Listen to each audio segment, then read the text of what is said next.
we are, kicking off our first segment. Oh, welcome back to Parapalooza 2020. It's going to be exciting. Hour number 2. Hour number 2. Yeah, we just did our intro. Now we're on our first, I guess we'll call this our first official segment, right? Yeah. That cool. Was our introduction test segment. Yep. So for this hour, I don't want to hold them up any longer. We've got Mr. Brian Weaver with ghostquest.net. How's it going? Hey, good. Thanks, guys. How you doing? Good. Excellent. We're Awesome. really excited for your segment. Yes. Yes, same here. Thank you everyone who came to watch, and thank you guys for having me on. This is really cool. This is my first time, I think, ever appearing in a video. So this is awesome. Well, I know you got this thing kind of timed down to the minute, so we're just going to go ahead and kick it over to you. How's that sound? Sure, that sounds good. And actually, I didn't get a chance to rehearse this. I've been working on it. So what I am going to do, since I'm not actually sure, I got a clock. If I don't fill an hour at the end, I'll do an open Q&A session so I can hopefully see the chat. Actually, I can't see the chat right now, but maybe you guys can tell me if there's been any questions in chat, and if I don't go for a full hour, we can do a little Q&A or something like that. If you go to or comments, if you go to What's comments, you can't see the chat. I don't know. The video ended or something, so I'm not I sure. think you have to restart the new. Oh, okay. Let me try and do that real quick. Okay. Oh yeah, I see it live now. Okie doke. All right. All right. I'm going to throw up your other screen here for you. Excellent. And okay. Yep. Now I can see the chat. Awesome. Hey, everybody. Okay. So, yeah, let's put the PowerPoint up. Let's get this started. All right. So thank you guys for coming. My name is Brian Weaver. I'm the founder and creator of ghostquest.net. And I've prepared a presentation today for you guys about some of the most haunted locations in America, some of the most infamous and notorious ones. So that being said, this is a huge slideshow that I've been working on for over a week now. So let's get into it. Make sure we have time to cover everything. If you guys have any questions, just throw them up in chat, and I'll see them when I see your comments. But all right, so first off, what are we going to go over? So who am I? What is ghostquest.net? And I'm going to show you guys how to use my website to find haunted locations near you. Go over a few things, safety issues for those of you who want to go to these locations. I have a little disclaimer just in case anybody wants to do something not so smart. And then we'll get into our discussion about famous ghost stories, urban legends, haunted locations throughout the United States. A lot of these have been turned into tourist destinations, which is really cool because you can kind of go there yourself and take a tour. I think they call it legend tripping, which, you know, I personally would love to do myself if you can't get into these locations at night. So first off, who am I? I'm Brian Weaver. I am the founder and creator of ghostquest.net. Which I have created as a resource for paranormal enthusiasts and investigators.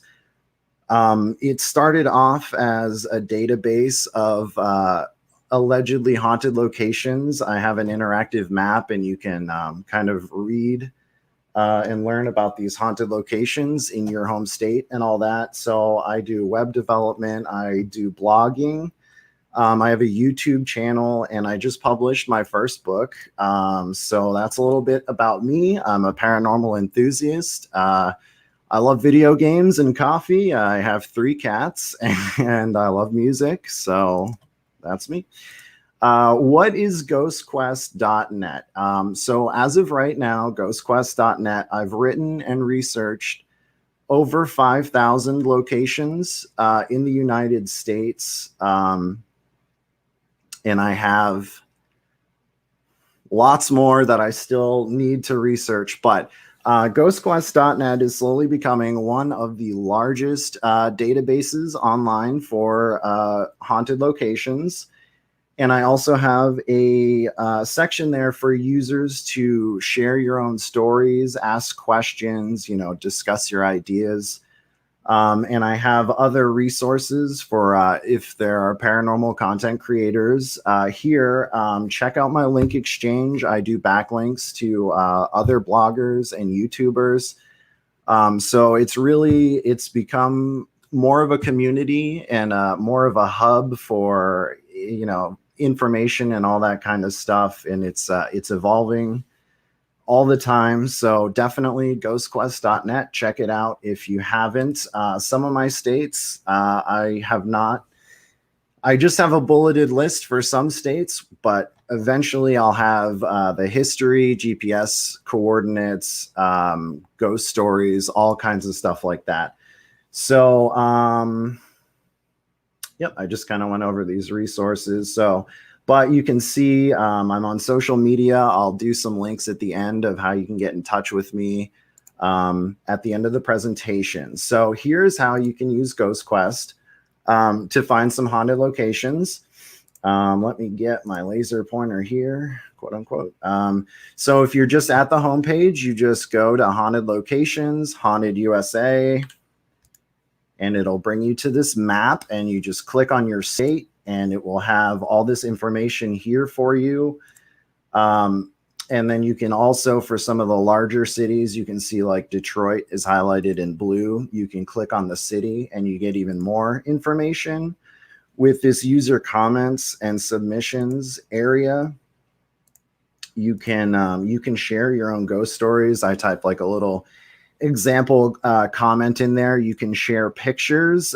You can share a link to your YouTube video. So like if you've been to this location, I believe this is the Detroit Masonic Temple in Detroit, Michigan. So if you've been here, put your video up there. People will talk to you about it. It's I'm hoping that this will be part research and part discussion from you guys in the community, because you're the ones that bring life to this site that I've created, and it's awesome that you guys are all a part of this. And the people who do interact with me on social media and stuff, you guys are awesome, and thank you so much. So let's get on. I don't want to feel like I'm self-plugging too much here. So with that being said, let's go over when you're visiting a haunted location, a few things to keep in mind. And this is all stuff that I include in a disclaimer on my website, but I want to go over it now because, this might spark some interest in some of you to go to these locations. And it's important that when you do, you're always careful.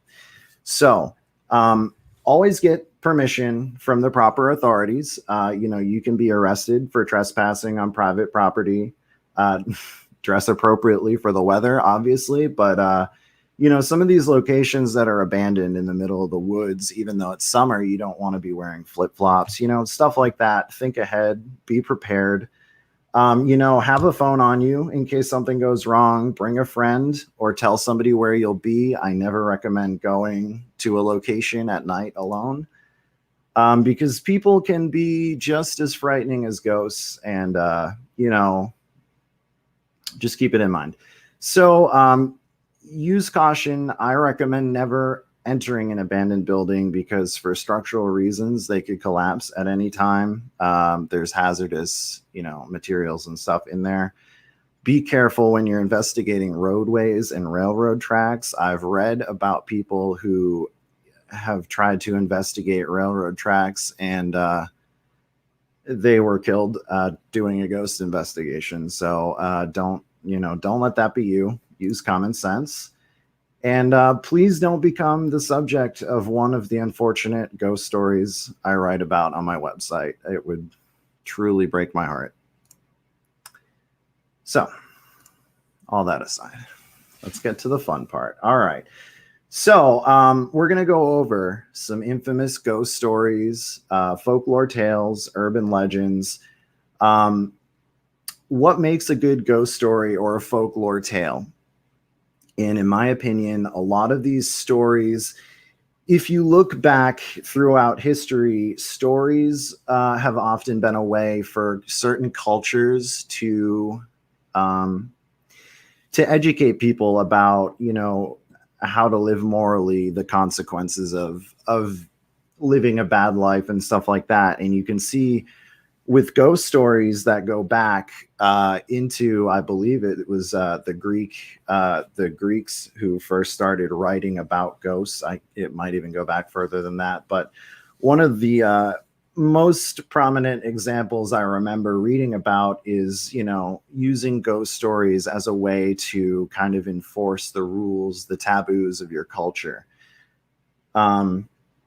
And we're also going to look at how different ghost stories and folklores differ between different geographic locations. And that's something that you see a lot of, even just within the United States, which is just one country. So you'll see, for example, a lot of the folklore common throughout most of the states, east to west, is Native American folklore because, looking at history, this land was all inhabited by the natives first. So there's a lot of ghost stories revolving around that. But then you'll see places like Massachusetts that have a lot of witchcraft folklore around the Salem witch trials. Like I just finished writing about some locations in Michigan, which has a lot of their ghost stories are centered around the American alcohol prohibition and the mob activity. Like Al Capone has a lot of ghost stories in that region, and just different, like Gettysburg has the Civil War, different historical things that influence different ghost stories that you, I think, will find interesting. And then at the end, I'm not sure, like I said, I didn't get a chance to rehearse this because I left myself about 10 days to do this presentation. I just finished it this morning.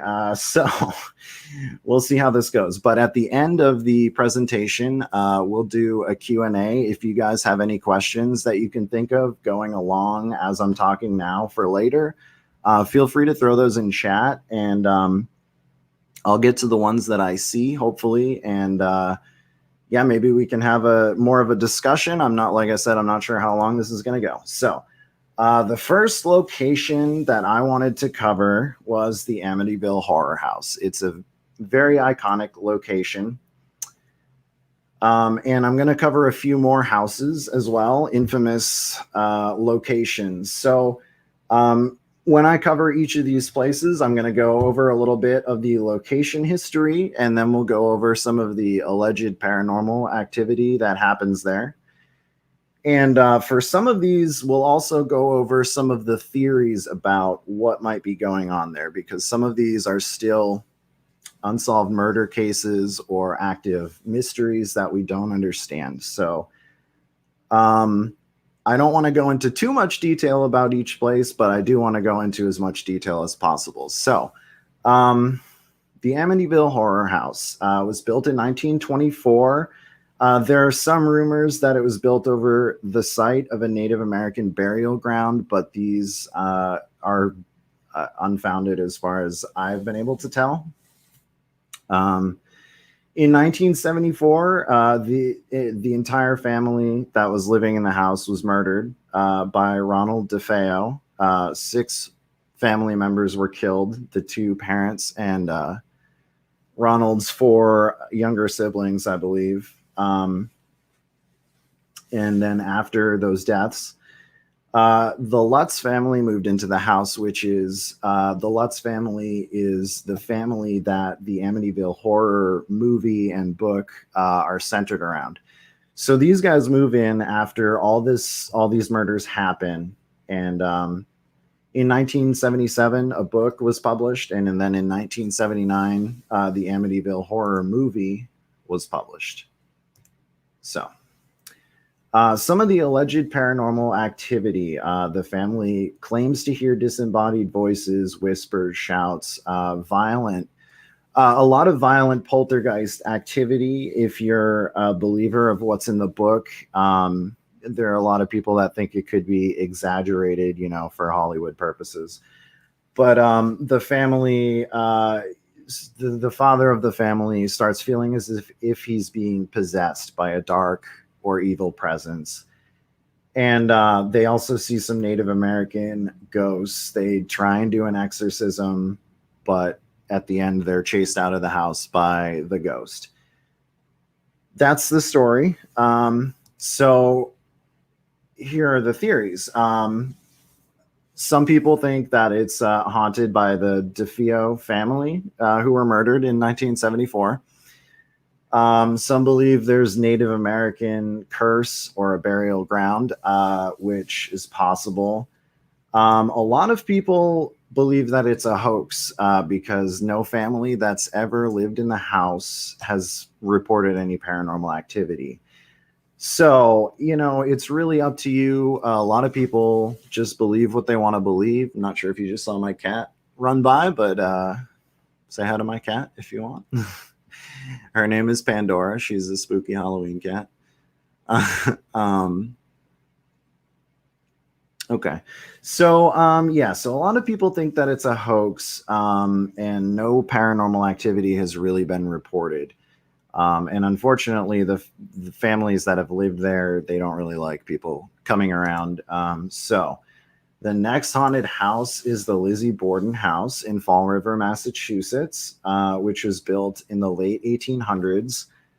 And in August of 1892, Andrew and Abby Borden were killed with an axe, thought to be killed by their daughter, Lizzie. I know you guys already know this story. It's one of the most notorious unsolved murders. I'll say unsolved in quotes. Because a lot of people, kind of know who did it. So it's been open now as a tourist attraction, as a bed and breakfast. You can spend the night there, do ghost investigations. It's really cool. I've not been there, but, it's on my bucket list. So Paranormal Activity, said to be haunted by Abby and Andrew Borden. Guests report seeing apparitions that are believed to be the two murdered Bordens, disembodied voices, whispers, cold spots, all that kind of stuff. And the theories about the murders, most people believe Lizzie Borden was the murderer. And there are several theories as to why she wasn't convicted. But first off, there were very few other suspects. And Lizzie Borden also gave several conflicting statements to police when she was originally interviewed. So a lot of signs point to her guilt. But some people think that cultural stereotypes may have prevented her from being convicted because people didn't believe that a woman could commit such a heinous crime. So others believe that she may have been the victim of sexual abuse and that people in the town knew it and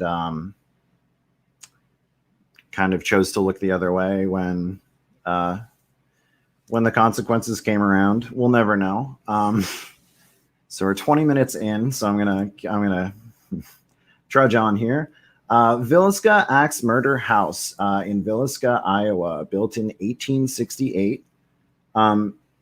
This is one of the most infamous ghost stories in America. In 1912, the inhabitants of the house were killed. It was 2 adults and 6 children, 2 of which were just children who were sleeping over at the house that night, and they got caught in the middle of what happened, which is really tragic. And the murder was never solved. But in 1994, when the house was about to be torn down, it was purchased and restored to look the way that it did in 1912 at the time of the murders. And it's now open as a tourist attraction, as another one on my bucket list. But so it was also added to the National Register of Historic Places. And it's believed to be haunted by the spirits of the family who was murdered there. Most people who have lived in the house have moved out very shortly afterwards, which it's not confirmed, but people, rumors fly. So people say it's because of ghosts. People see shadow figures and apparitions, hear disembodied voices, footsteps, and also report feeling a sinister presence as if being watched, which is creepy to think about, because one of the theories about what happened is that the murderer hid in the attic, and I believe they found some discarded cigarettes and stuff like that, implying that he had been there all day. It's thought that maybe the person or persons broke in there while the family was at church, because this happened on a Sunday, and waited for them to fall asleep. Most people believe that the crime was random. There doesn't appear to be any motive, and it's unlikely that the killers knew the victims. Sorry. One theory is that, and this is a crazy theory that I just recently discovered, but I guess the house was 11 houses east of the church, and something had happened at a house that was 11 houses north. And it's believed that maybe the person was hired to kill that family, but killed this one instead. There were also moccasin footprints found by the porch, which in this time, I guess, sometimes Native Americans would be contracted as hitmen. So that lends into any of the theories above, really. There's also the Lalaurie Mansion in New Orleans, built in 1832. And this house is famous because Madame Lalaurie, sorry if I'm not saying that right, was notoriously cruel to her slaves. And it was discovered in 1834. There was a fire at the house, and a chamber was exposed in the attic where she would keep slaves and do torturous things to them. She would cut off pieces of their skin and force them to eat it.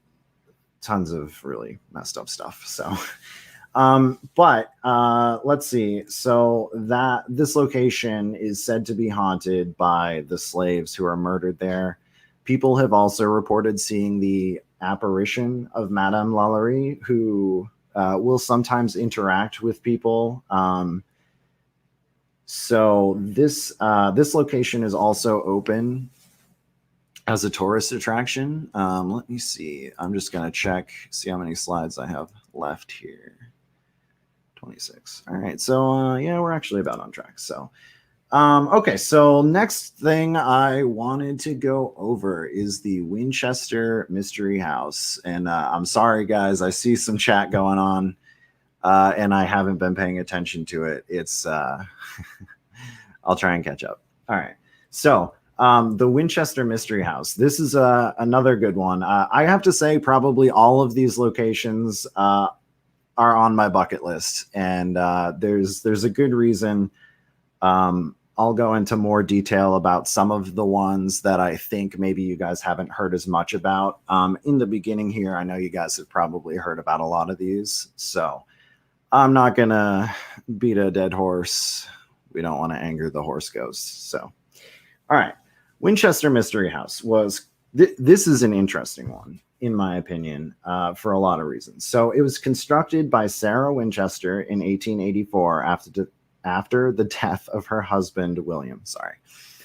And Sarah Winchester, essentially, she believed that she was haunted by those who were killed by Winchester rifles, because her husband was the founder of the company, and those rifles were used in the Old West days, I guess. So she felt there was a lot of blood on her hands, and she felt a lot of guilt. And after her husband died, I guess she consulted a psychic medium who told her that the ghosts were mad at her, and that she had to build a house, and she had to keep building new rooms in the house so that the ghosts would have a place to live, I guess is what she thought. So construction of the house continued until 1922, up until the day of her death. and then immediately ceased because, nobody else really saw the point in continuing. So it's been turned into a tourist attraction as well. Like I said, most of these places, aside from like the Amityville house so far, you would be able to go to and get a tour. But as I did say in the beginning, just respect other people's private property and all that. So paranormal activity at the Winchester house. Tourists often report witnessing a former handyman named Clyde. He's often seen dressed in a hat and overalls from the early 1900s. Lots of other unidentified ghosts and apparitions, which we're really not sure why, because as far as we know, it was just the Winchesters who lived in the house. So, okay, yeah. For other, let's see. There's also reports of hearing sounds of disembodied voices, whispers, and footsteps, and feeling a strange presence, which, if you look at the picture here, I can imagine feeling a little spooked in there. So, understandable, right? Okay, the next one. So the White House in Washington, D.C. Construction started in 1792 and finished in 1800. It was burned down by British troops in 1814. So a lot of people don't know this, but we actually did go to war with Britain a second time, the War of 1812, at which point the White House was burned down, and it was rebuilt a few years later. It's been expanded numerous times.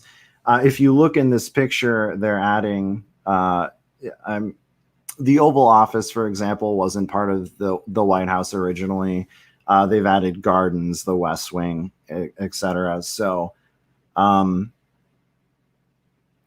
there's been a lot of construction projects there. So it was added to the National Register of Historic Places in 1960. And they're open for tours on Friday and Saturdays. I guess you have to call ahead of time, but they do tours. Don't bring anything weird in there that they might mistake for a device. I don't know. I read it on their website. Apparently, they're very strict about what they allow you to bring in. So, paranormal activity at the White House. So, former presidents and White House staff have reported encountering spirits and apparitions. A lot of people say that the former presidents haunt the White House, and I'll go over which ones in a sec here. A lot of people report feeling the presence of an unseen entity, feeling unwelcome in certain areas, hearing the sounds of disembodied voices, whispers, and footsteps. And White House ghost stories actually were shared in newspapers dating back to the Civil War era. So these, a lot of presidents and other White House figures have reported having ghost experiences. So here are some of the most commonly encountered spirits at the White House. First and foremost, Abraham Lincoln is probably the best known one. And people like Winston Churchill, for example, during World War II, when he was staying at the White House, reported witnessing the ghost of Abraham Lincoln when he was coming out of the shower. I believe the quote that he said to the ghostly president was, "It appears you've got me at a disadvantage," or something to that effect, which I thought was pretty funny. And that's documented, I think, in the newspaper. But so, some credible people have reported hearing, experiencing ghosts and stuff here. So Thomas Jefferson is said to haunt the location. Andrew Jackson is heard swearing, which is fitting. Makes sense, right? And then they also witnessed the spirit of a former first lady doing laundry or tending to the White House garden. So I decided to take a little turn here from houses to more historical places. This one, if Stacy, Boston actress, is still watching, here's a Boston location for you that maybe you know or did not know is haunted. But Faneuil Hall in Boston, Massachusetts, it's given the nickname the Cradle of Liberty because a lot of the founding fathers would meet there to deliver speeches, have town meetings and stuff like that. And it was a rallying point for patriot forces before the American Revolution. So it was constructed in 1742. It was used for a brief period as a location to trade slaves, but that was made illegal in the 1780s. It was made illegal in the North a lot quicker, I guess, than the South. And let's go over the paranormal activity. So people report seeing the ghost of a dark-skinned woman wearing a colonial era dress who's believed to be a former slave. And there's also the ghost of a man named Victor Hendrickson, who was killed in a heavy machinery accident in 1907. And in the newspaper, it said that the gears in the machine, I guess, caught his vest and pulled him through the machine. And he was so badly mutilated, it was unable to be determined if he was killed because the vest he was wearing was tightened so thickly or so tightly around his neck, or if he was crushed to death. But people report seeing his mutilated body. He lost several limbs in the accident, and hearing his screams, his dying screams, which is pretty spooky. All right. So next location, historical, the Alamo. So this is originally the site of a Roman Catholic mission. It was constructed over the site of the Old Town Cemetery, which adds to the spookiness factor.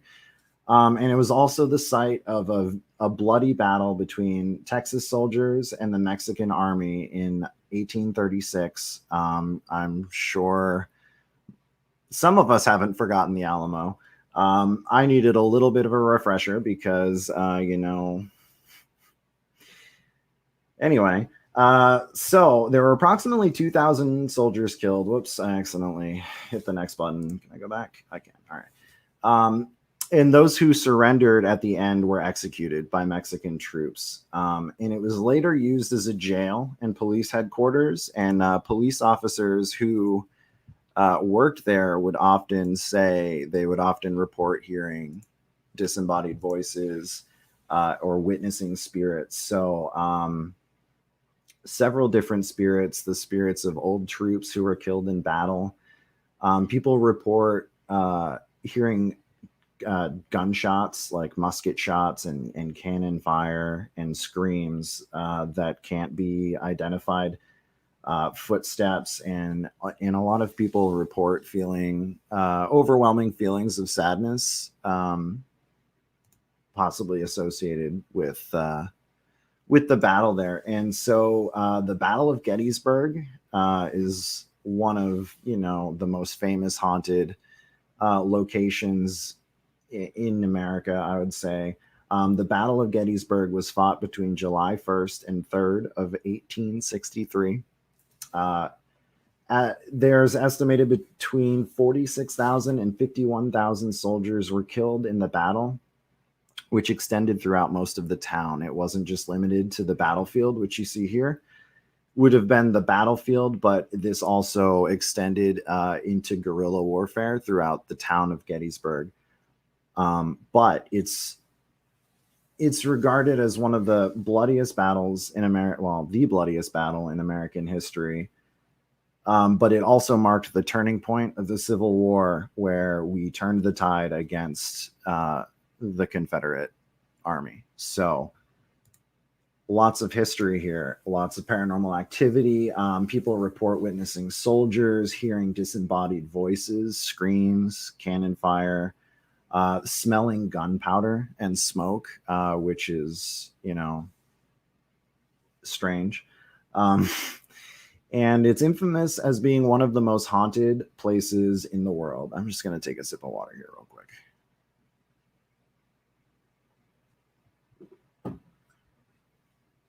Alrighty.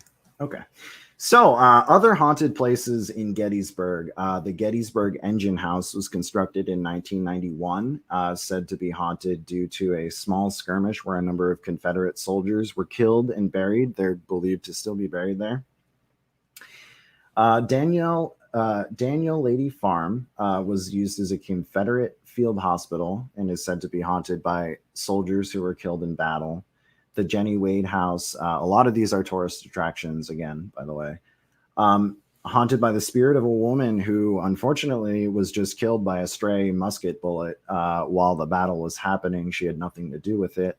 And she's said to haunt the house. Maybe she doesn't know that she's dead. It's really unknown.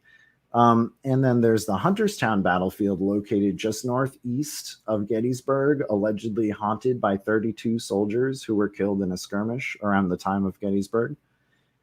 And it's said to be one of the most haunted towns in America. So that whole town is on my bucket list.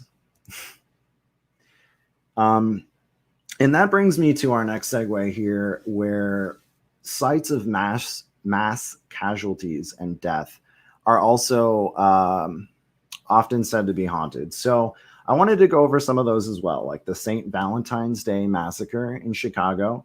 Occurred at 10:30 a.m. on February 14th, Valentine's Day of 1929, outside of a garage on North Clark Street in Chicago.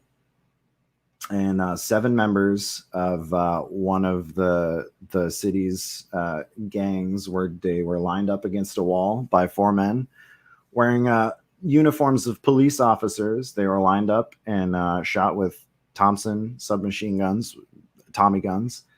The killers were never identified, but it's believed to have been a hit that was ordered by Al Capone against a rival gang during the alcohol prohibition. Like I said, a lot of the hauntings in that area have to do with that. So paranormal activity, people report feeling a strange presence and experiencing unexplained feelings of sadness and also regret, which is one that I thought stood out because a lot of times you do get feelings of fear or sadness, but regret is not one that frequently comes up. So yeah, people also report witnessing mobster apparitions, wearing a fedora and a suit from that era. And a lot of people will report hearing the sounds of machine guns being fired, which it's Chicago, who knows, right? So another site, the Hindenburg crash site in Lakehurst, New Jersey. So the Hindenburg was a Zeppelin for a while in America. Zeppelins were thought to be the future of travel. So at 7:25 p.m. on May 6th of 1937, a Zeppelin called the Hindenburg was attempting to dock at the Lakehurst Naval Air Station when it just caught fire. The cause of the fire is still undetermined. 35 passengers and crew members were killed, and 1 ground personnel as well. And this is, you'll see right here, that's the site where it occurred.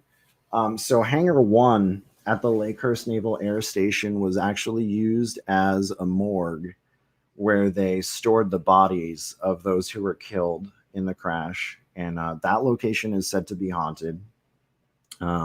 Soldiers who are stationed there report hearing disembodied voices and footsteps. A lot of the stories I was reading were saying that even, tough, hardened soldiers don't like staying there at night, which I think means it must be spooky, right?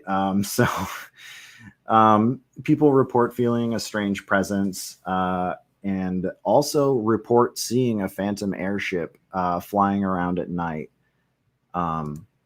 So and the next one here, so the 9/11 Memorial Site and Museum in Manhattan is also said to be haunted. As I said, the sites of mass tragedies where a loss of life occurs can be haunted. And so the site of the 9/11 attacks, where the World Trade Center was, I'm not going to go over the history too much. I'm sure we all know. But there were almost 3,000 casualties in the attack, and it's still considered to be the deadliest attack in world history to this day. So people who have gone to the site, Ground Zero, report witnessing apparitions of the victims of the attacks, as well as some of the rescue workers who were killed on that day. And people report hearing disembodied voices and screams and the sounds of explosions, feelings of sadness or feeling a strange presence. And they've constructed a memorial museum where they do have like some of the wreckage on display. And I can just imagine I can imagine it being haunted. And a lot of the rescue workers have reported being visited by the victims in their dreams. There's a lot of paranormal stuff associated with the 9/11 site. But anyway, so moving on, in New York as well, the Brooklyn Bridge is an iconic location in New York, also haunted. And one thing that's interesting to think about is that a lot of places death has occurred, but I'm looking at the time now. We got 18 minutes, so I'm going to try and hurry this up here. So Brooklyn Bridge, constructed between 1869 and 1883. 20 workers were killed during its construction, and it's also estimated that hundreds have committed suicide from jumping from the bridge. So people report witnessing the ghosts of a headless man who was decapitated. If you look up here, these big wires, these big metal wires, one of those snapped and cut the head off of a worker. And people report witnessing his apparition, as well as an unidentified young girl, as well as several apparitions who are believed to have committed suicide by jumping off the bridge. So that brings us to our next awesome suicide spot. Just kidding. Don't commit suicide, please. The Hoover Dam in Boulder City, Nevada, built between 1931 and 1936 to generate hydroelectric power, required over 21,000 workers, and over 100 workers were killed during its construction. Is the world's tallest dam at the time of its construction, and it served as a major source of employment for struggling workers during the Great Depression. So this is a big, important project, added to the National Register of Historic Places. It's a tourist attraction now. You can go there. But people report witnessing the apparitions of former workers, hearing disembodied voices. It's also estimated that 4 people commit suicide every year by jumping from the dam. And actually, when I posted this story on my Twitter, I usually, when I write about a place, I'll post the location. Somebody commented saying that when they went to the dam, somebody ran right by them and jumped off of it and died. So anyway, Tombstone, Arizona. Oh, this is a good one because I know the guys from The Truth About Beer are going here soon, and I know they've told me they've been here before, I think. So let's go over this one. So Tombstone, Arizona was founded in 1877 by gold miners and prospectors. It was one of the largest boom towns on the American frontier, with over 10,000 residents at its peak. It was a large hub for gambling, prostitution, and other criminal activity. So, lots of shootouts and murders happened. The entire town is pretty much haunted by people, who died for one reason or another. A lot of miners also lost their lives while working in the mines. It was abandoned after the mine shafts that caused the town to become a boom town were filled with water in the late 1880s, and several large fires destroyed the pumps that were getting the water out of them. So it became a ghost town pretty quickly. Population dwindled to around 600 people. Here are some of the locations there said to be haunted. A lot of them are still in the original condition that they were in back in the day. So Big Nose Kate's Saloon opened as a hotel in 1880, haunted by guests who were killed in one of the fires that led to the town becoming abandoned. The Birdcage Theater, I know they were talking about this earlier, said to be haunted by over 30 different spirits, a lot of which died in shootouts at the theater. Some of them are there, and we don't know why, but it's been featured on a lot of paranormal TV shows. And it's said to be one of the most haunted locations in the United States. There's also the Boot Hill Graveyard, which is one of the town's original graveyards, where miners were buried. There's also Nellie Cashman's restaurant, where old cowboy ghosts are seen. Disembodied voices. I need another sip of water here. Trying to talk fast so I get through all this. All right. So the OK Corral, which is where the infamous gunfight between Wyatt Earp and some criminal outlaws happened. This is everyone's heard of this at some point or another in a history class or in a book or something. So it's said to be haunted by the 3 outlaws who were killed in that gunfight. The Schieflin, probably not saying that right. I apologize for that. Maybe one of the guys at The Truth About Beer can correct me in chat here. But it's an opera house, and people report witnessing apparitions there.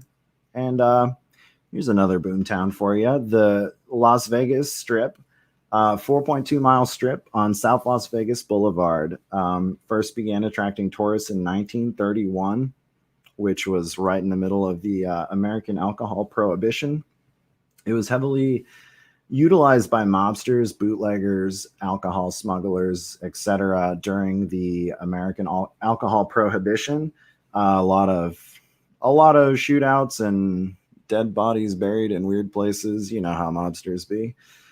And it's now one of the most popular tourist destinations in the world. It's known as the entertainment capital of the world. And there's a lot of locations on the Vegas Strip here that are said to be haunted. So Bally's Hotel and Casino, said to be haunted by the spirits of 85 former guests who were killed in a fire on November 21st, 1980. The Circus Hotel and Resort, unidentified shadow figures, people who may have committed suicide or been murdered around in the 1930s during all the alcohol crime that was going around.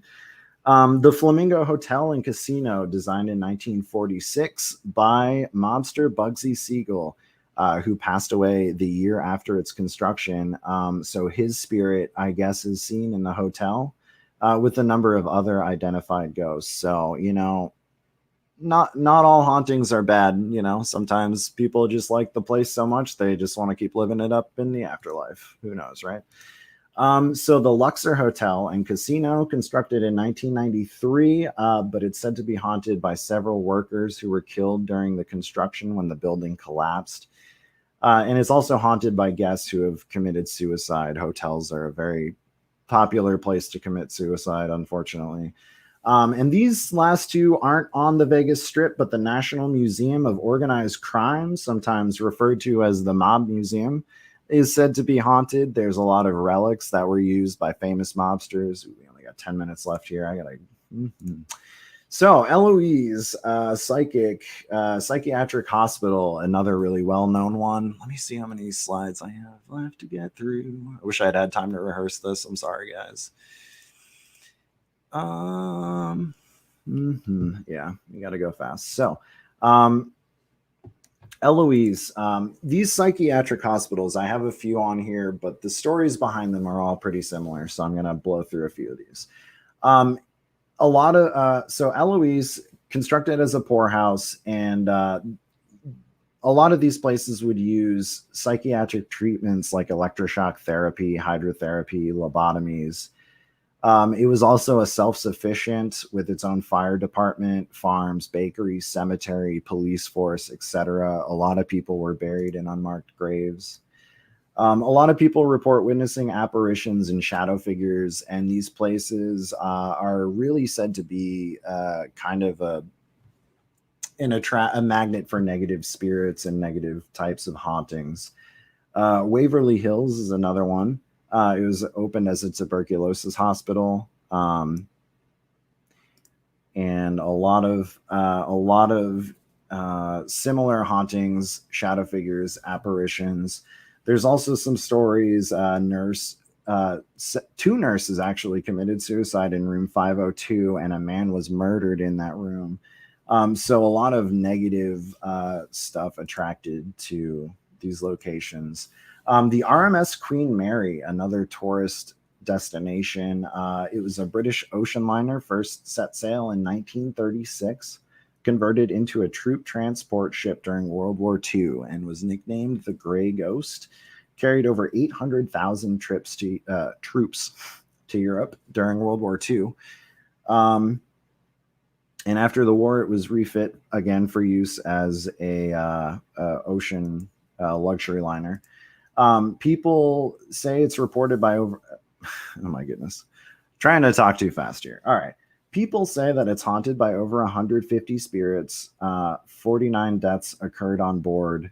People report witnessing apparitions in clothing from the 1930s.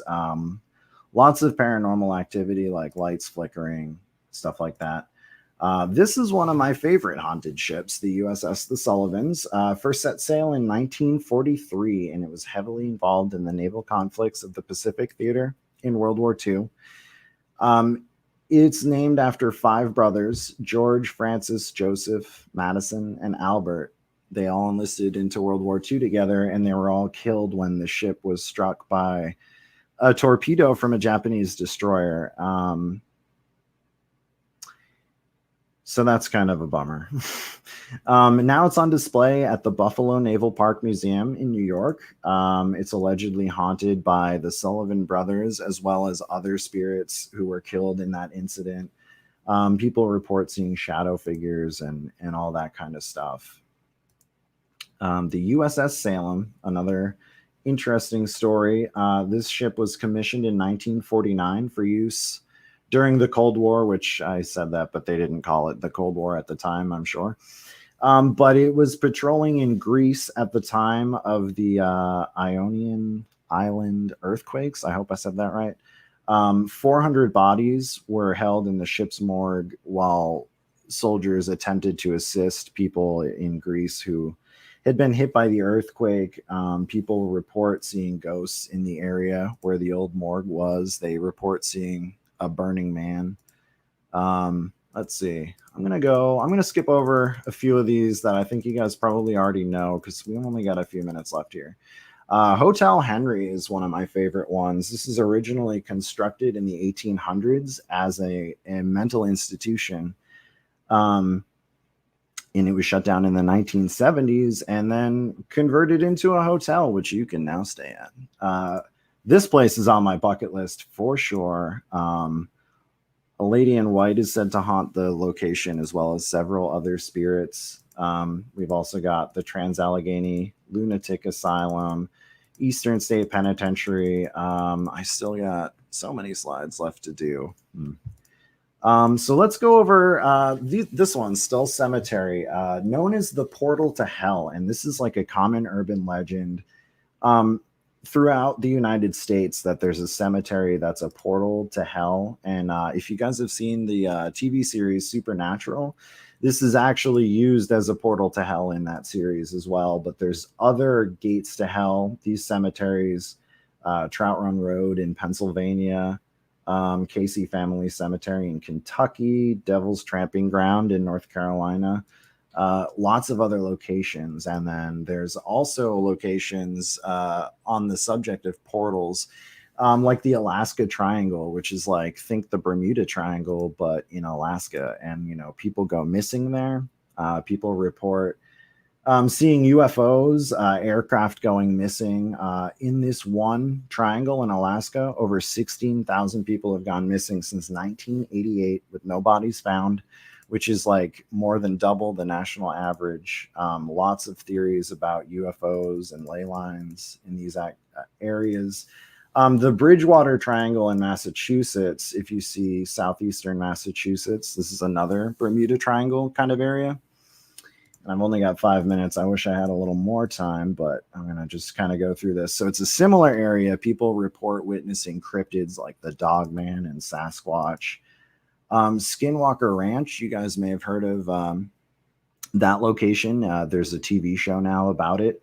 But a lot of people believe that this is also that same type of thing like the Bermuda Triangle, but they don't call it that, but it's similar experiences and similar theories about what's going on there. Also, theories of Native American sacred spots. The Pine Barrens in New Jersey are another good one, where the Jersey Devil is from. That's said to be some type of energy vortex, similar to like the Alaska Triangle, stuff like that. People think it could be cursed. The Hawaii night marchers, one of my favorite stories about a Hawaiian urban legend of these ancient soldiers who patrol the land still. And if you don't lay down when they come around, they'll kill you and take you to the underworld. Resurrection Mary Cemetery is another good one. The story of the hitchhiking ghost this is a prime example of it. A blonde-haired woman, is hitchhiking. Somebody offers her a ride. She asks them to get out at the cemetery, or she gives them the address, and they later find out that she's dead. It's a very common urban legend. So there's hitchhiking ghosts, Lydia in Jamestown, North Carolina, the Flapper ghost in Chicago, Hitchhiker Annie in St. Louis, Missouri, and several others. And these stories actually date back to the 1870s when people on horse and carriages would report picking up a ghostly passenger. So that's the end. I got through it with 3 minutes to spare. So I'm Brian from ghostquest.net. I hope you enjoyed my rather rushed presentation. Find me on social media. I have, let's go to laser pointers. So you get me on Facebook, Twitter, Instagram. I have a Reddit. Please come ask questions. If you're a content creator, share your content on my Reddit. I have Pinterest, where I post pictures of all these cool places that you might not find on my website. I have a YouTube channel where I narrate some videos, some history videos. Definitely check that out. I have a newsletter. If you go to ghostquest.net and go to the newsletter, you get a free copy of my Top 5 American Monsters ebook. And I just self-published my very first book called The Folklore and Haunted Locations Guide, New York. It's available on Amazon. Definitely check it out. The ebook is only $3. I might be making it free on Kindle Unlimited soon. I'm still up in the air about it. But check it out. Hit me up on social media. Send me a message. Say hi. I love it when people say hi. So again, I hope you guys enjoyed my presentation. It's 2:59, so I think I'm going to hit the end button here. All right, you guys I didn't mean to hit the rest of Parapalooza. Thank you guys again for having me on, and enjoy the rest of your weekend, guys. Yeah, thanks for being there. Brian. Yeah, I didn't mean to hit the fell. I gave him some applause, but then it's right next to the fell button. And definitely wasn't a fell. That was awesome, Brian. That's funny. That's funny. I wish those buttons weren't so close together. I know. Could he not hear us at the end? I don't know. I wasn't sure if he could hear us. I unmuted us. Yeah, we're unmuted. I see that. Right. I can hear us. Well, let's bring in our next guest. All righty. All right. Hi, Kelly. Hey, guys. Can you hear me? Oh, yeah. Yep. Hear you great. Oh, I like you got the skeleton in the back.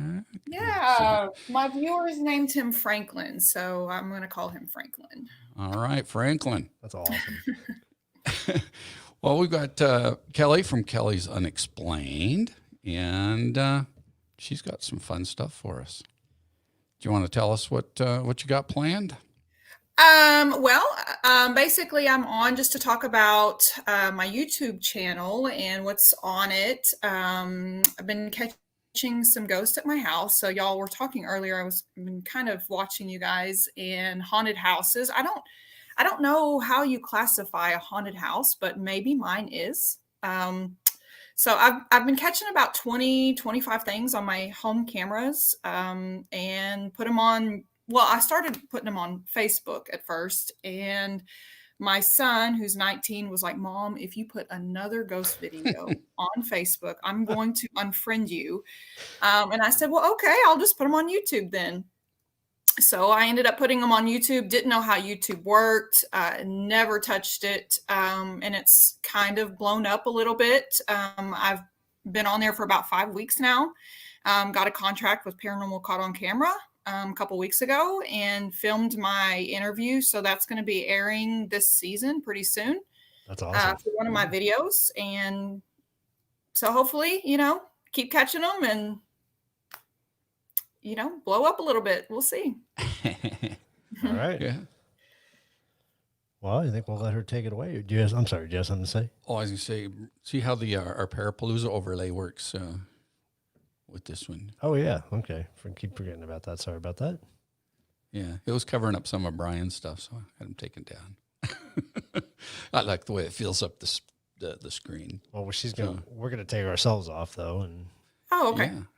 Yeah. Did you want to try to do a screen share for Sure. showing some of your stuff? Screen share. Yeah. I mean, if y'all have questions, please ask, because I really don't know what y'all want to hear, but let me go to my page real quick and, Yeah, we'll be here right with you. So Okay. you won't see us, but we'll be here. So, there it is. all right. we could bring that on for you. There we go. There you go. So we're gonna have to take the overlay away again. Yeah, Just for this one. it's all right. So There's my channel.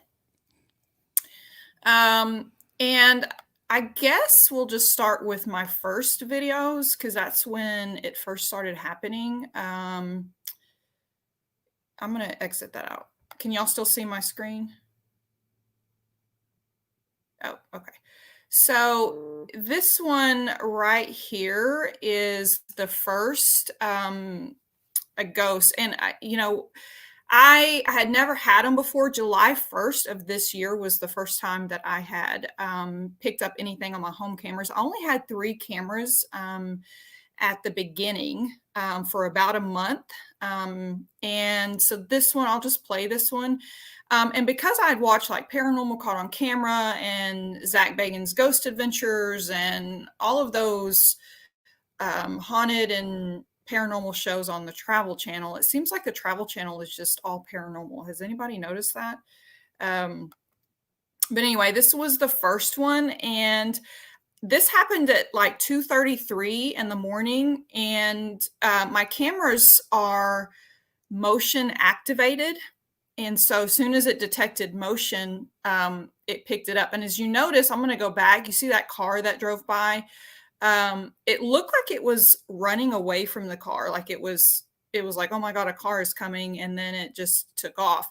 Well, then 30 minutes later, it came back the same direction. This was at 3:01 in the morning. And it just went right back to where it was. So I saw that. Those were the first 2 that I put on camera or on Facebook. And it blew up from there. Like I got so many comments from just friends and family. And they were like, oh my God, I've seen that before. I watched those shows. That's definitely a spirit orb. And then, of course, you have people saying it's just a bug. Your camera is not in focus. And so what I've done is shown videos of what bugs look like on my cameras. And so you can see the difference of how my camera focuses. And then, of course, I got the third one. I don't know why these are not in order. But then, of course, like there was a bug that just flew by. So you can see how they're not bugs. But started getting these. and they come from all different direction. Now, if you notice, it really liked this camera by my garage. And I had one in the backyard. So then I called, like, if you notice, Cox is the one who does, I don't know if y'all have that out in Arizona, but Cox Communication is the people who provide my camera. So I called them and I was like, look, I need some more cameras. And they were like, sure. So they came out and put more cameras out, and I started catching more. And he asked me why I wanted more cameras, and I told him I was catching some weird stuff, and I showed him some videos, and he was like, that's pretty freaky. So yeah, this one was my latest one that I caught. This was in the backyard. I talk a lot, so let me skip to... It liked a different camera. Okay.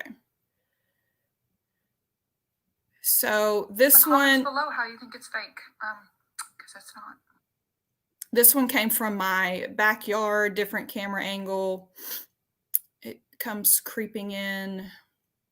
And this one actually looks like it has legs. It's like walking, and you can see the legs coming in. And then it just absorbs into the ceiling.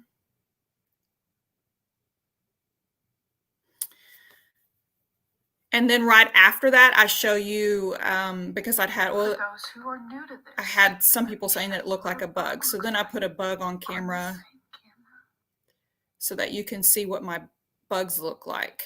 So you can tell that it's not the same thing. And I didn't realize what controversy there are over orbs, but apparently there's a lot of controversy over orbs. Have y'all noticed that? I just thought it was just a normal thing, but apparently there's some people that don't believe in orbs. I don't know if there's any questions in the chat that I need to answer before I move on. Yeah, so if you notice, I do have other videos about other things. So my channel is basically on Fridays, I upload about the things that I've caught on my cameras at the house. And then on Mondays, I upload about true crime, murder cases, myths, legends, things like that. Monday, I have a video coming out about the Salem witch trials that I've gotten to a collaboration with Parachills, which is a YouTube and paranormal investigation group out of the UK in Kent, England.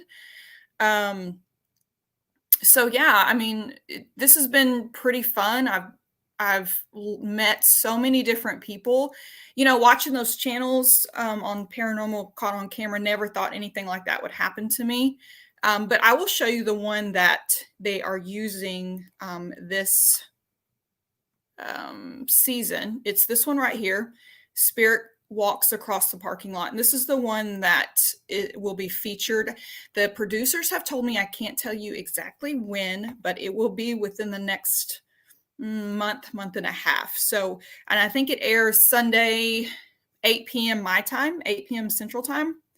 But this is the one that they're using on the footage. So I'm going to scroll through here because I talk first and kind of set the situation up.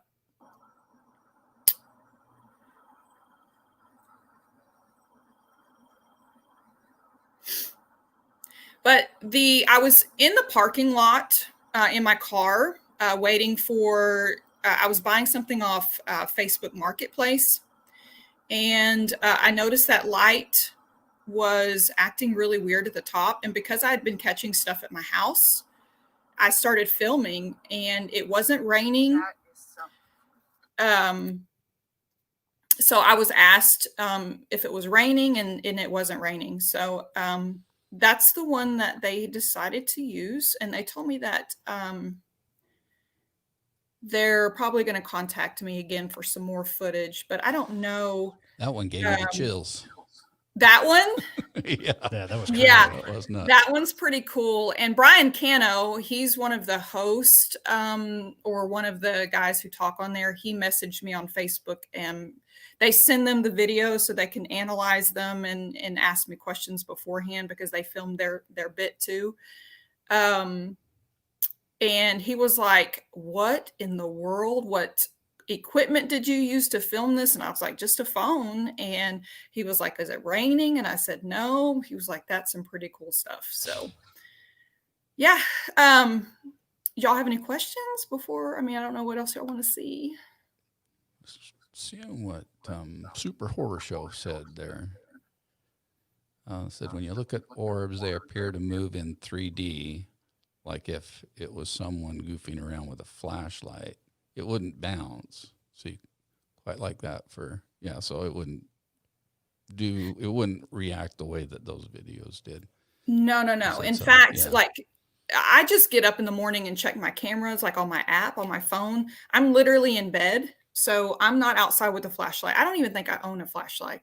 So it's not me out there faking this stuff. I wouldn't even know how to fake that. But to me, you would think that you would see like a full stream, like a light stream, and not just one circle. It seemed like it would be right. A longer thing.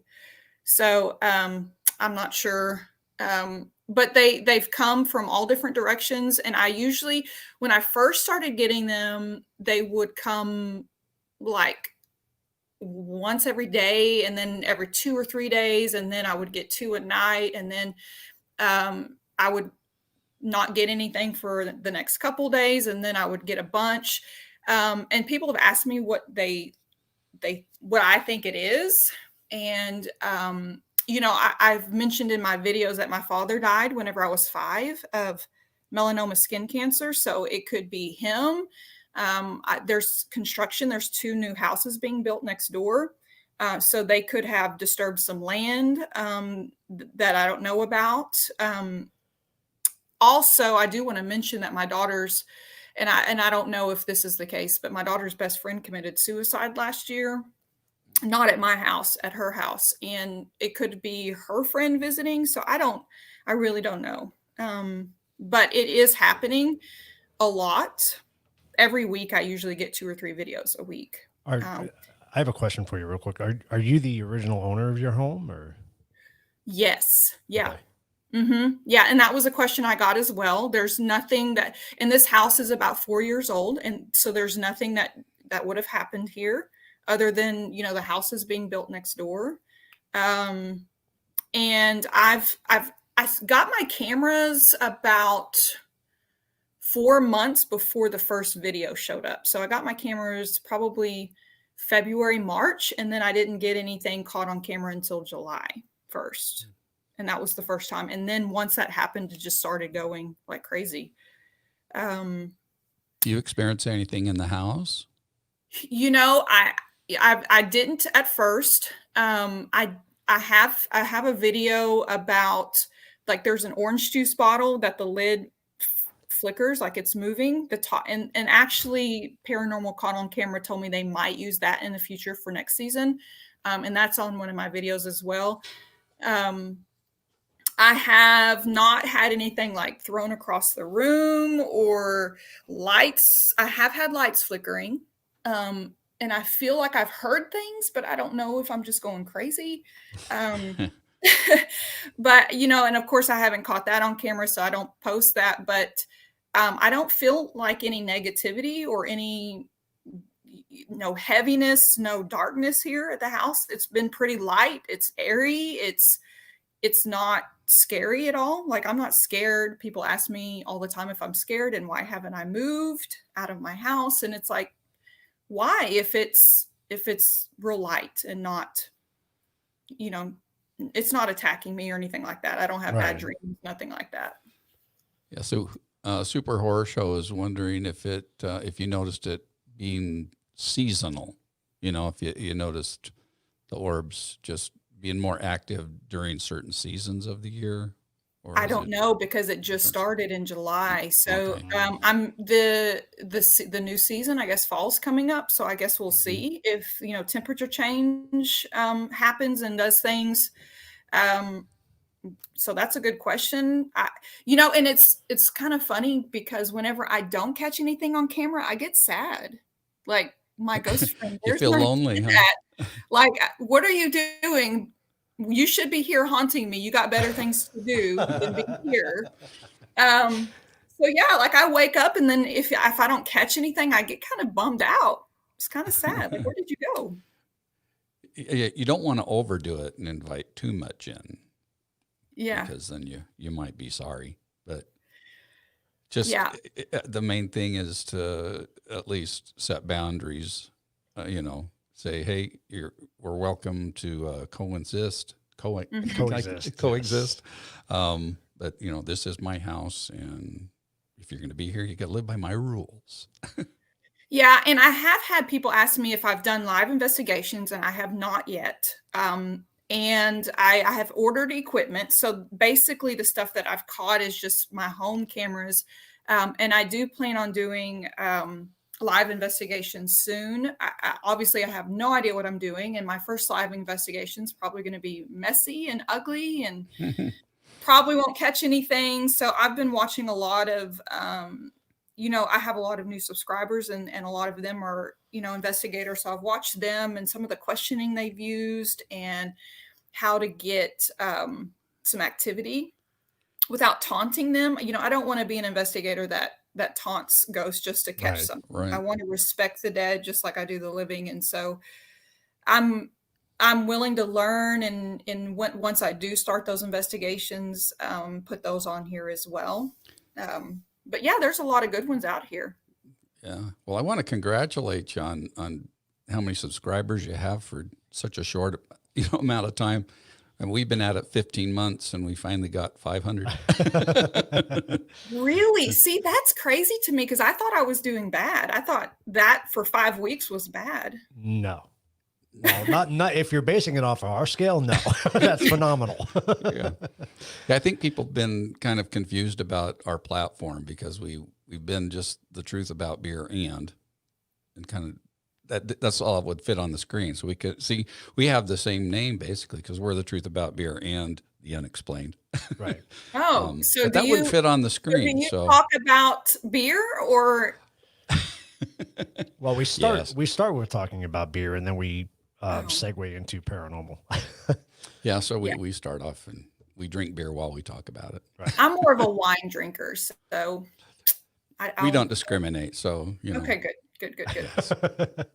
So literally, since you started having these experiences, you put up the YouTube channel. So this wasn't something. This wasn't something you've ever done before. This is not.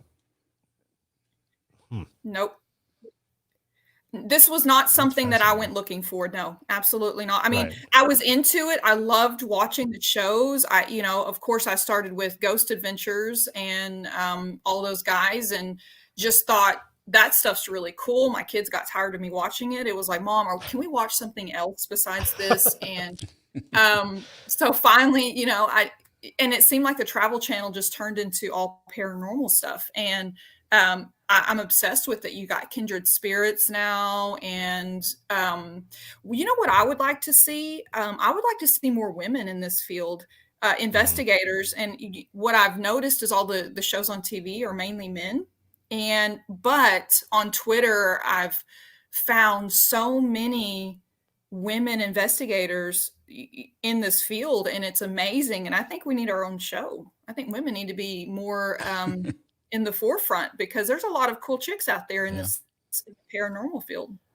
And I think honestly, now that you bring that up, I'll make a point to say that I think this is why we wanted to do this event and continue doing this event because I think you're right. I think a lot of people don't know about a lot of the women investigators, and I think this would be a great platform and just to get them out there. You never know. Absolutely. I mean, look what happened to you.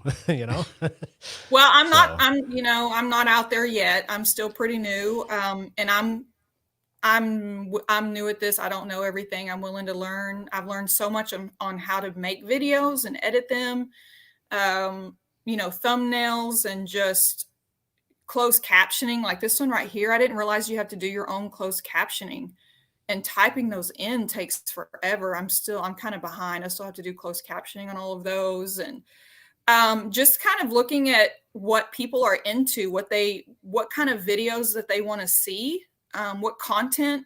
I'm not here to get famous. I'm not here to just blow up. I really want to produce things that people want to see. I want to be here for my viewers. I'm not here just for a name for myself. Like I said, I wasn't searching for this. It kind of came to me, and like I said, my son was like, don't put it on Facebook. I said, well, I got to put it somewhere. I mean, what am I supposed to do with all these videos? I got like 20 ghosts here. Am I just supposed to keep them on my phone? I got to put them somewhere. So I ended up putting them here, and it kind of I'm learning as I go. So yeah, it's been fun. There's a lot of cool people that I've met. And it's fun doing this stuff. I'm actually a high school history teacher. That's my full-time job. And so a lot of my students have subscribed, and they watch my stuff, and they're like, man, my high school history teacher is pretty cool. She's got a TikTok account, and she's got YouTube, and she has ghosts. And so what I do, because I teach history as well, is I put a lot of historical hauntings, like that embed history, like, the witch trials, Jack the Ripper, things like that have to do with history. And so I try to embed that because that's something that I have some background knowledge in. So I just do what I know, I guess. So do serial killers play into history? No, it's just true crime. I guess we could talk about serial killers in England, but yeah, this one, the witch trials, is something that I've taught in class before. That's cool. Yeah. So that one's actually, I have that one coming out Monday, and it's pretty epic. It's going to be a big one. So that one's comes out this Monday. I'm been working on it this morning, and I'll edit again some more tomorrow. But yeah, I've collabed with Parachills on this one, and I didn't know that there was a lot of animation and just voiceovers. Like, people have like horror voices, and they do a lot of the voiceovers for that. So he doesn't show himself on camera. It's all voiceovers. So that's been really fun. Learning new things. Yeah, my kids will, they'll move stuff around the house and go, "Oh, Mom, your ghost did it. Did your ghost move that?" And so it's been a big joke. Yeah, they're not scared either. They think it's kind of funny. Have you done any, speaking of being a history teacher, have you done any, what's the word I'm looking for? Research on your property where your house is located? Yes. Actually, Ghost Adventures was here in their first, I think, season 3. I don't know what season they're on now, but I live right next to what they call Fort Chaffee, which is it's a fort that they use now to train National Guard. But they had used it in the 1970s and the 1980s to house the refugees of Cuba and Vietnam. And so it was a refugee camp here in the 70s and the 80s for those two groups. A lot of deaths here, and Ghost Adventures was here, like I said, in season 3, and investigated Fort Chaffee, and that has been documented, and they deemed it haunted. There was a lot of stuff caught on camera there that they put on their episode, and that's probably a mile away from my house. Wow. Yeah. So, that famous picture of Elvis getting his haircut when he went to the army? Oh, yeah. That was at Fort Chaffee. He got his haircut at Fort Chaffee, that famous picture. And I found out too that the assassin that killed John Lennon, he was a soldier here out at Fort Chaffee as well. Oh, wow. So yeah. And the Trail of Tears, that went through Fort Smith here. I'm in Fort Smith, Arkansas, by the way. So one of the stops through the Trail of Tears was here. So it could be anything. There's a lot of energy, a lot of death, a lot of history here. And so I have no idea what it could be. So the Ghost Adventures episode was season 3, episode 9. Did you look it up? Yeah. Yeah, good. Yeah. And I think that's when Nick Groff was still, he was still Nick Groff before, he started his own channel. So yeah, I think Nick was in that episode. Yeah, so pretty cool stuff. See him on the poster on this one. That's cool. I'm gonna have to watch. I'm gonna save this so I can go rewatch it. I've probably seen them all. Yeah, but I'll rewatch that one again. This one's interesting. I'll play this one real quick. Of course, I talk first, so I'll just get to the footage. So right here in the corner, you're going to see an orb that kind of, you know how we talk about ghosts that they have to use energy from something, so they'll pull their energy from somewhere. Well, I think this one used the energy from the camera to act weird. It looks like a bug is flickering right there in the corner, but it starts to move away, and it's very, very different. It's nothing that I've seen before. And it just it fogs up the camera because it's using so much energy.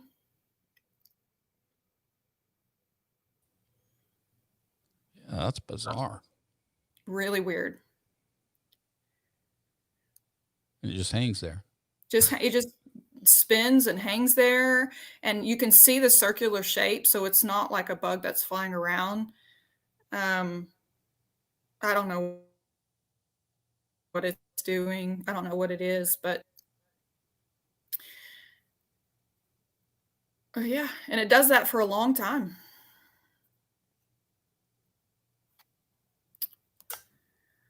Wow.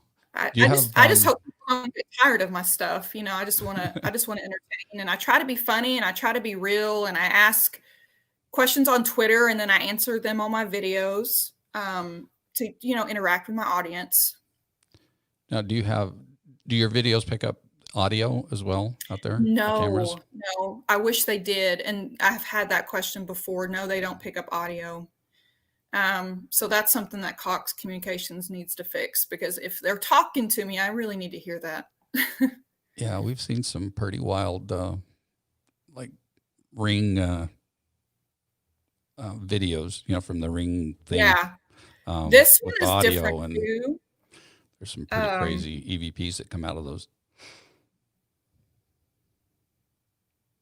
Someone said they thought that was a flashlight too, but like I said, you would be able to see the stream from the flashlight all the way to the end.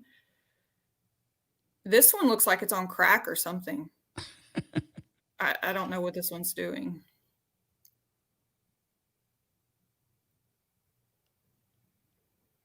It's a little more solid than the others, but it's just tiny. Tiny.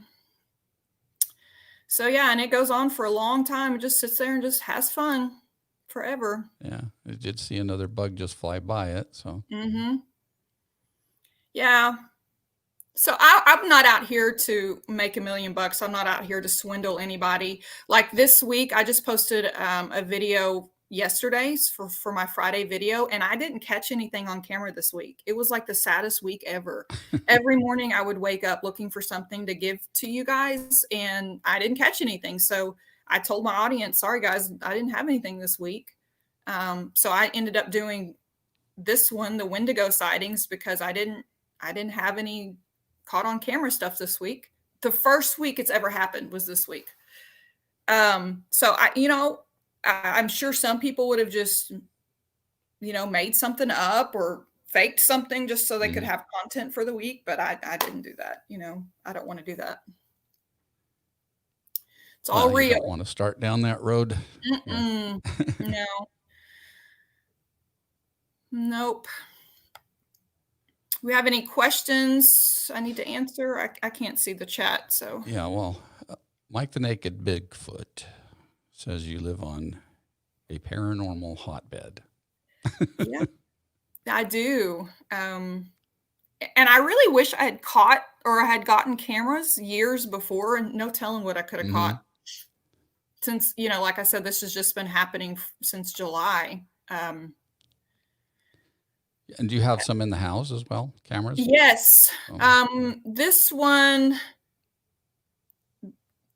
is in my bedroom. My daughter walks in, and this one I'm not sure. I mean, there's probably several things that are flying by. Some of them could be bugs. I leave that up to the subscribers to look at. But my daughter, this was in my bedroom, and my daughter walks in. I have the Apple TV right here, and she has a friend that's spending the night. And so she wants the Apple TV to move to the living room. And when I do that, all kinds of stuff fly around. And this was probably one of the first videos I posted right after all those orbs. So my editing is not very good. I have really weird arrows flying around everywhere to try to show you where these are at. But I'll turn the sound down. But I don't know if they are or not, but I take that, and then there's all those things that fly, and there's more that come like right there.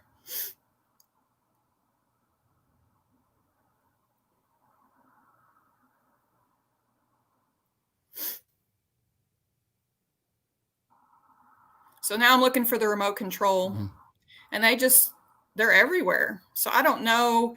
Those are not the same type of orbs. So those are iffy, but I put it up for people to look at and kind of determine. Sometimes when you move stuff, you kick up a little bit of, I'm not saying that your house is dirty. I'm just saying, yeah, sometimes you do kick up. And I was real reluctant to put that up because it's obviously in my bedroom, and I'm like, oh my gosh, should I put that one up? But I didn't have really like sexy lingerie on or anything like that. So I didn't know. Then this one's in my living room. And I'm watching a movie on the couch. And there's some stuff that happens in the background. So I get up, the movie's over. I get up and I hear something behind me, and you can see me turn because I thought I heard someone talking. So I turn around and look, and there's no one there. And then there's a light that starts flickering in the back. And then an orb flies right in front of the camera. So I'll let you see that. So I turn right there, and you can see I thought I heard something. There was nothing there. So I get up and I turn the lights on, and you can see that in the background. Oh, yeah. And I didn't even notice it. And then that orb just flew by. So then I go to the front because I think there's someone outside talking. And I think it's over here, and it's actually back there. And at the same time, this orb flies by. Now, is that a window that was in the kitchen where the light was showing? What was the question? Say, on the kitchen picture video where the light showed up, that flashing, is that a window in that area, or what's over there? That's my cabinet door where I hold my food. Like the kitchen cabinets where I have my food. There's no light back there. And those are like, what do you call those, floodlights where they're embedded in the ceiling? Is that what you call those? No? Yeah. Can lights or. Yeah. Can lights. Yeah. So those are can lights. So those are like embedded into the ceiling. So it wasn't. Well, it looks like it was shooting from the bottom up. Yeah. It wasn't from there. I'll play it again, but. That's cool. I didn't know what that was. Yeah, run it back for Keith. No, I was watching it over there. Oh, okay. Pretty interesting. So yeah, those are the two cameras that I have. One in my bedroom, and I have one in the living room. And whenever I installed those, that happened that very night. Like the first night that I installed those, I caught something. And that's funny because Mike the Naked Bigfoot just asked, do you think that all the cameras giving off that energy draws them to your house? I don't know. Like I said, I'm new with this. I have no idea. I just look at my cameras and see weird stuff and put them on there. And like I said, this week I haven't caught anything. So like, kind of going back, it's starting to feel cooler weather now. And, the weather's been really cool this week. And this is the first week I haven't caught anything. So, the weather change might have done that. But yeah, I don't know why. I guess ghosts like hot weather. They move more electrons moving and bouncing More around. energy in the air. Yeah. So that's, yeah. So I've got a couple of them from the inside of the house. That's another good point too, because Super Horror Show brought that up earlier about the seasons, right? And you guys probably get, because you're kind of back east, so you guys probably get some hellacious thunderstorms back there. So you would think, the lightning and everything, that would cause a lot of energy too, So it could be a combination of things. Yeah, and they're about done with the houses next door. So I don't know if the construction is finished, so all that movement is done, and they're just not stirring that up anymore. So yeah, if I don't catch any more, I mean, I don't know what I'm going to do. I'm not going to have any content other than historical hauntings and things like that. You're going to have to go out and find it. I know. I'm going to have to start doing live investigations. I got to get my equipment to come in. And, like I said in my yesterday's video that I posted on Friday, they came to me. I wasn't looking for it, but now I'm going to have to go to them. So that's going to be real fun. So y'all, whenever I start posting those, y'all better not make fun of them, because they're probably going to be silly and messy and ugly, and all you experts out there been doing this forever. Well, I think I'm sorry. Oh, I was just say, no, you always learn. You never stop learning. And I think you already have probably one of the best tools in the industry, and you have cameras already. So you're already a step ahead, Yeah. And the one that Paranormal caught on camera is using, that was just with my phone. That wasn't with any fancy equipment. I wasn't looking for it. I just took my iPhone 11 out and just started filming that. Yeah, and then all of this has just been on my home cameras with no audio. So I can't imagine what I'm going to catch with all that fancy stuff. Right. Do some EVPs. That'd be interesting. Yeah. Is Vinny coming up next after this? Yes, he is. Okay. He is. So yeah, the next segment after this deals with lots of equipment. So you'll have to stay tuned for that one. Yeah, I'm interested in that one. And I do like the segment about the apps. I'm really curious about what apps that I need to put on my phone. I might be able to get some more stuff using my phone. Yeah. Yeah, we'll show you some of that. That'll be fun. Yeah, that'll be fun. Well, this is awesome. Can we get any other comments? It's hard to keep up. So what's the haunting season in Virginia there, Mike? What would you consider the haunting season? Of course, you can't answer right away. No, yeah. And so one of our there are haunting seasons. well, that's what Mike was saying. So we're going to find out. One of our investigators on our group, she's from Arkansas, right? Didn't Wendy grow up in Arkansas a little bit? I think so. Yeah, I mean, her UFO stories and all that were. Wendy's watching right now, so she could chime in. So maybe Wendy knows what good hunting season is in Arkansas. Well, apparently it was July and August. For you, yeah, so far. For me, yeah. So what made you send your video into Paranormal Caught on Camera? Oh, that's actually a really good question. There was one episode in season 2 that a lady had caught an orb on her front camera, or her driveway camera, and they used it. And I remember watching that. I'm like, I've got like 20 of these. So I sent them back in July. I probably sent them 12 Facebook messages, because on the show it says you can email us or reach out on social media and we may use your stuff. So I was messaging them on Facebook, and I was sending them my videos, and they would look at them. You could see, because a little icon would go down. You can see that they had opened it, they had read them, and they wouldn't reply. And I was like, okay. So then I would get another one the next night or 2 nights later, and I would send it in again, and they would open it and not reply. And I was like, okay, I'm bugging the fire out of these people. And I felt like I was, annoying them. And then I sent them the one, I just kept sending them over. Every time I got one, I would send them. I blew up their feed, and they wouldn't respond. And then about 3 weeks ago, they messaged me and they were like, oh my gosh, thank you so much for sending them. We just sent you an email. And in the email, I opened it up, and it was from one of the producers, and they're like, sorry, we weren't ignoring you. We were just on hiatus.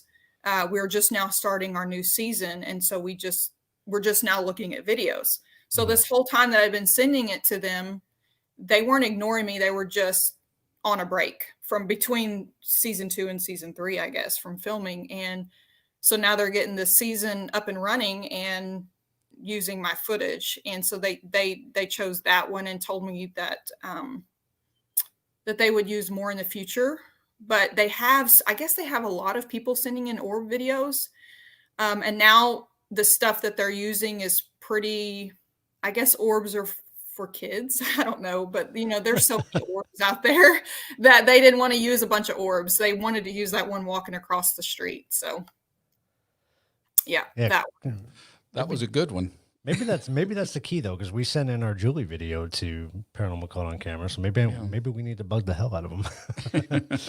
Yeah, I mean, and I just didn't give up. I probably could have just given up after a couple of tries, and after they ignored me, and but I was like, I know I'm not crazy. I know this is some real stuff, and so and if they validate it, they get all kinds of stuff. If they're like, yeah, this is some really cool stuff, some really good footage. If they use it, then I know I'm not crazy. I know this is some real stuff. So yeah, and then I felt bad because I drove them crazy sending this to them, and they finally used it. Yeah.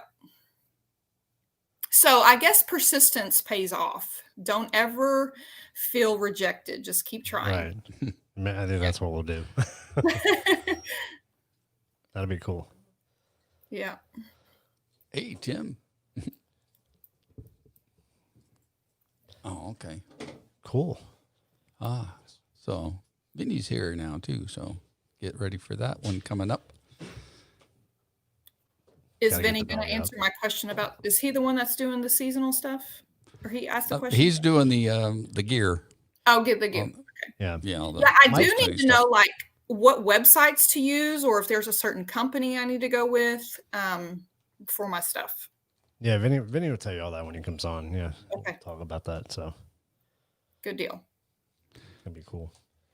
So if it holds true that Mikey the Naked Bigfoot, he says wintertime is crazy for haunting stuff. So if that's true, then maybe you're in for a real ride. Coming into winter. I would think it would be opposite. I wonder why. Yeah, I'm waiting to hear what Wendy has to say. She says Arkansas has some crazy stuff, that's for sure. But she hasn't said if there's a particular season that's more active than another. Well, you could tell Wendy to come over here and just say Wendy, something. why don't you come over here and sit where I'm sitting? Or she can sit where I'm sitting real quick, and I'll hold Vinny. Or she can sit right in the middle. I don't know. Yeah, I'd like to go up to the Crescent Hotel in Eureka Springs. That's a pretty haunted place. That was featured on Ghost Adventures as well. I think room 206 is pretty haunted. So I'm going to try. And they have where you can get that room. And I think y'all were talking about that earlier. Y'all were going to go to a haunted hotel. Yeah, in Tombstone. Yeah. So that's what I'm going to try to do in Eureka Springs at the Crescent Hotel. That'd be cool. Yeah. So yeah, Wendy just sat down here with me, and she's from Arkansas. Yeah. Wendy. Whoops, I gotta unmute her. So you can tell by the way she talks. Yeah, I'm from Arkansas. I heard your accent. I'm like, she's from the South somewhere. Yeah, I was born and raised in Dallas, Texas. Oh, yeah?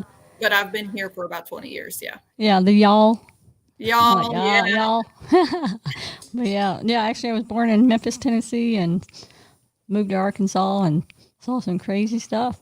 Where at in Really Arkansas? Little Rock, Little Rock. Little Yeah. Rock, Arkansas. Yeah.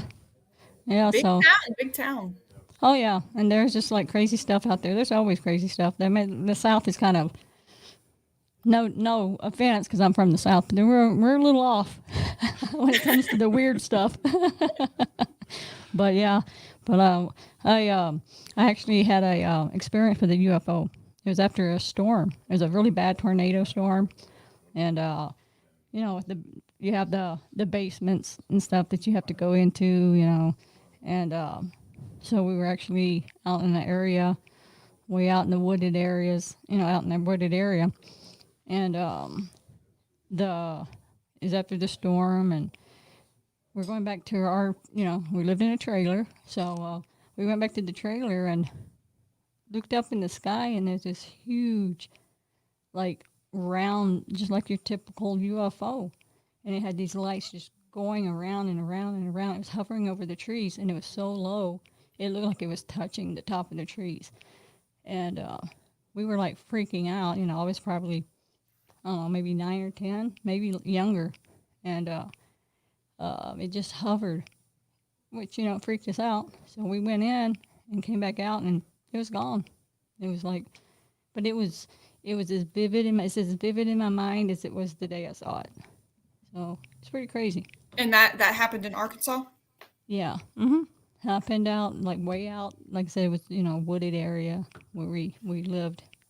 And we always saw things like after storms, like really bad storms. And and it was, And then I lived in Poplar Bluff, Missouri. I don't know if you ever heard of that in Missouri.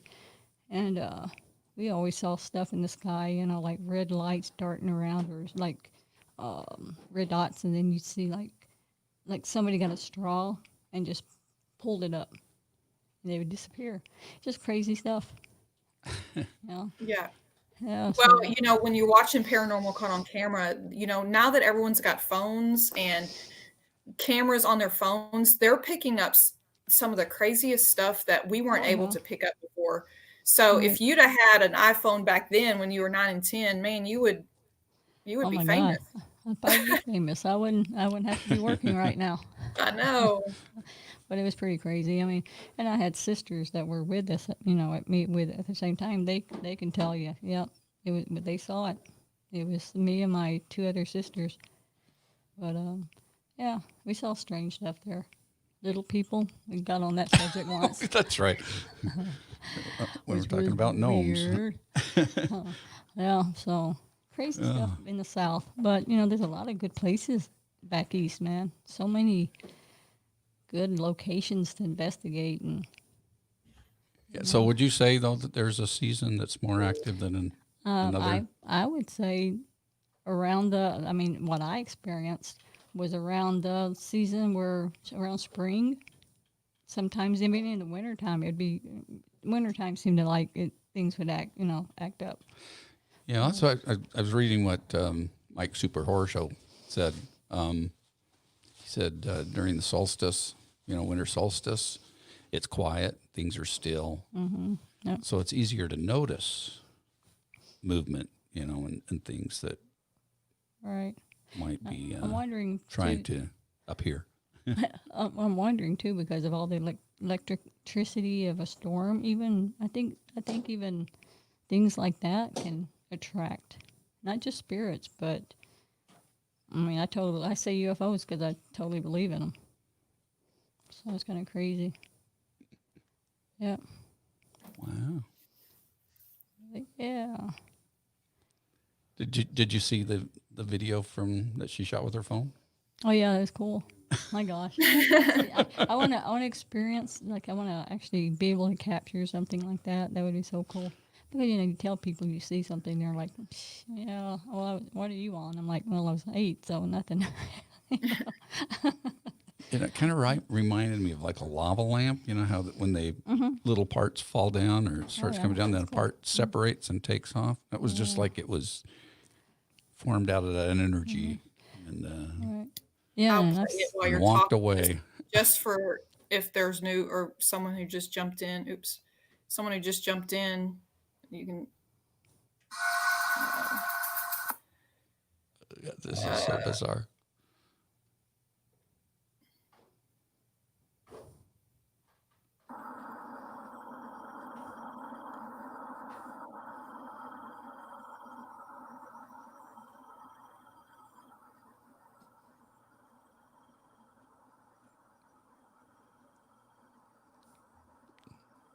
Looks like it's running, kind of, doesn't it? Or skipping. yeah, it looks like. And if you notice, you see how it's transparent in front of that little thing Yeah. right there. Mhm. I'll go back. It's just so wild. That is very cool. Or a big long stride, That is maybe. That is so wild. Crazy. That's very cool. That's definitely like something awesome. Yeah, that I guess they want that more than orbs, so they've had enough of orbs. We're starting to call orbs suds Really? from our, it's searching, understanding, and discovering spirits. Oh, That's that's cool. suds. Orbs can be tricky though. I mean, you got to kind of. No, we've seen a lot of that we say we're orbs, but then they're just one of those things. Just it's a tricky thing to say if they are and they're not. You know. Well, it's the easiest form for energy to take is spherical. So, Yeah. And why is But- that? What do you think? I don't know. I just heard that. Well, I would say 99% of mine are spherical.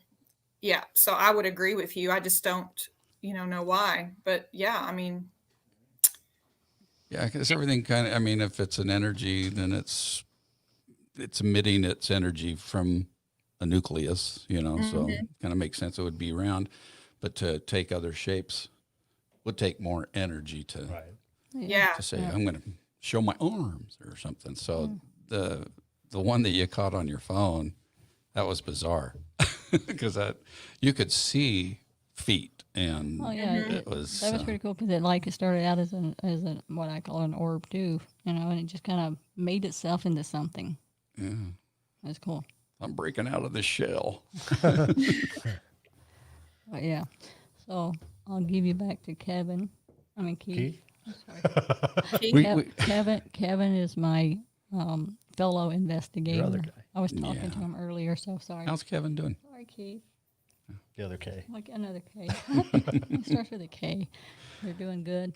Lots of K's. We got Kelly, we got Keith, we got Kevin. K's are the best. The best. Well, I have no K's anywhere in my name.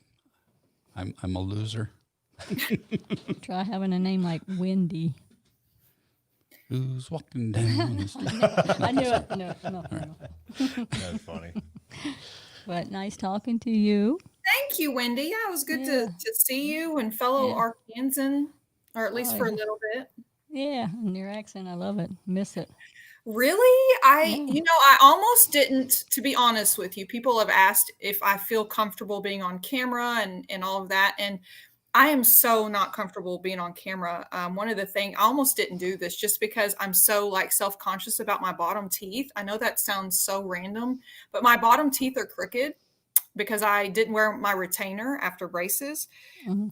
And I was like, you know what? I really don't want to show those on camera.